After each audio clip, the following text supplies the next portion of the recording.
मिळतो। आज सकाळी आम्ही पहिले प्रचाराची सुरुवात वनईमधून केली।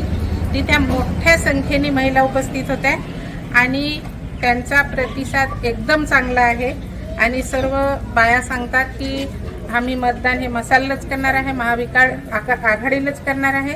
आणि दुसरं म्हणजे ते सांगतील की 1500 रुपये दिलं म्हणून बायांना सध्या तर खूप काय काय सांगतात, पण बाया जागृत आहेत। आमच्या बायांना समजते 1500 रुपये देऊन इथे एवढी महागाई वाढवतात, खाण्याच्या वस्तू एवढ्या वाढवतात, 1500 रुपयाला काय भागणार आहे काय?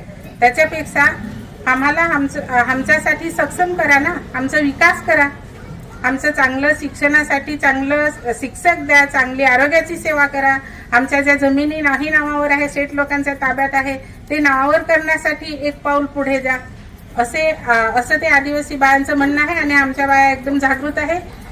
ते 1500 रुपयावर ते नाही होणार ना? नाही होणार। कारण सरकार, मुख्यमंत्री आणि मंत्री सांगतात की आम्ही 1500 चे 2100 करणार आहोत। आता 1500 रुपयाला आमच्या बाया अजिबात लालची होणार नाही, कारण अगोदर 6 महिन्या अगोदर सरकारने जेव्हा फुकट साड्या दिल्या तेव्हा बायांनी साड्या नेऊन त्या तहसीलदार ऑफिसला परत केल्या आणि सांगितलं तुमच्या साड्या नको आम्हाला।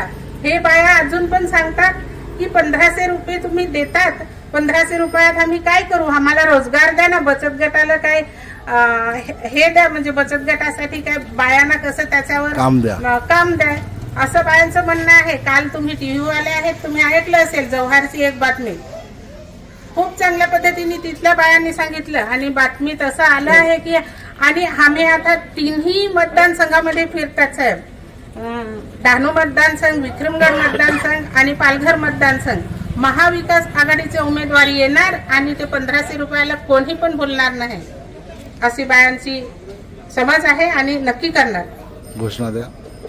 जयेंद्र दादा तुम आगे बढ़ो, हम तुम्हारे साथ हैं, महाविकास आघाडीचा विजय असो।